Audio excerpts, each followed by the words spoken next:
Hey guys, my name is Nona Ray. I'm with Harvesting Faith Homestead. So thank you for joining me today. If you're new here, welcome. If you have seen my channel before, welcome back.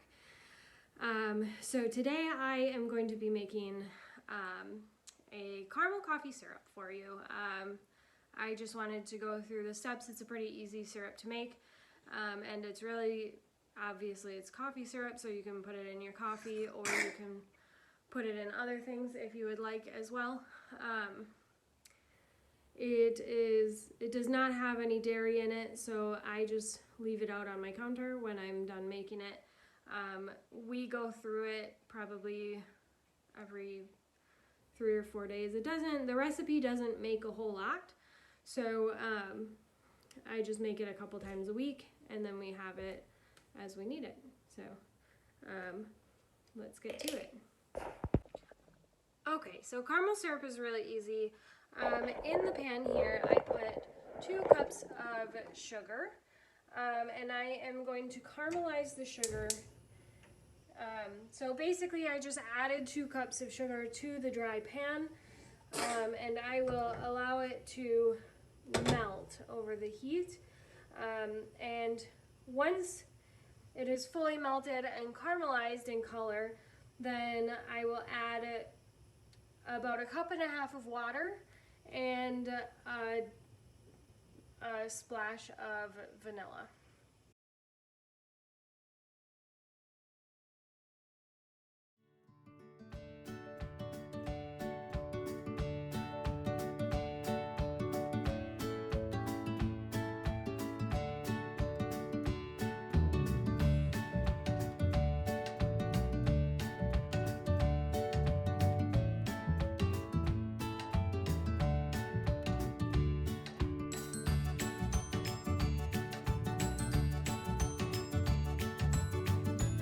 Hey guys, it's a few days later and I was in the process of editing my video and I realized that I missed a step in the coffee making.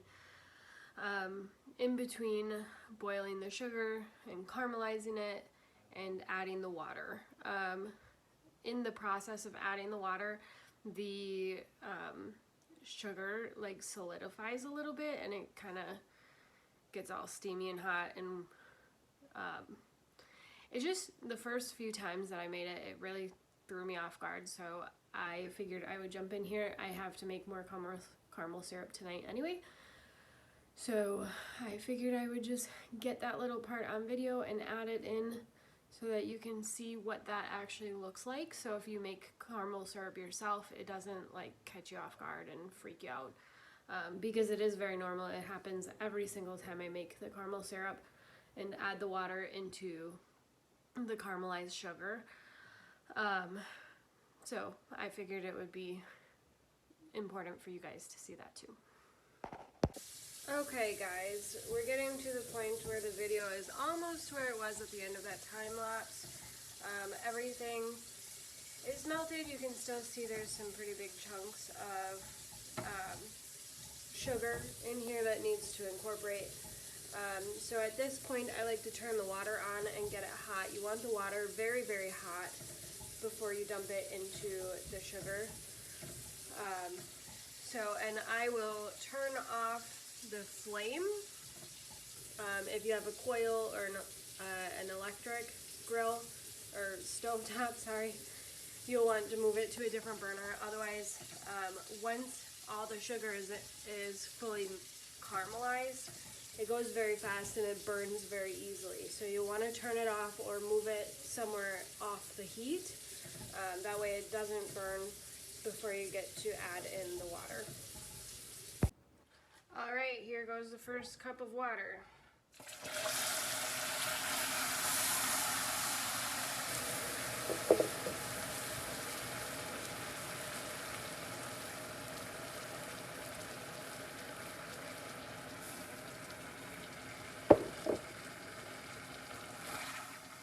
And now you just want to stir the sugar. You'll see it kind of clumped up a bit.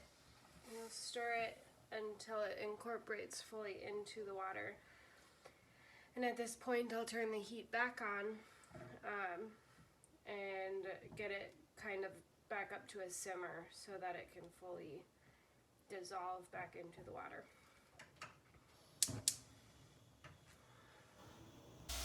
And now I'm adding my little splash of syrup, or not syrup, vanilla. Okay, so now that the syrup is all incorporated, the sugar is all incorporated, the vanilla is in, it came to a slight boil, so I'm just going to turn the burner off and allow it to come down to a cool temp naturally on its own, and then I will stick it into my bottle that I have for it. Okay, so now the coffee syrup is complete, and I am just pouring it into the bottle so that we can store it for the next few days and have it for our coffee to drink.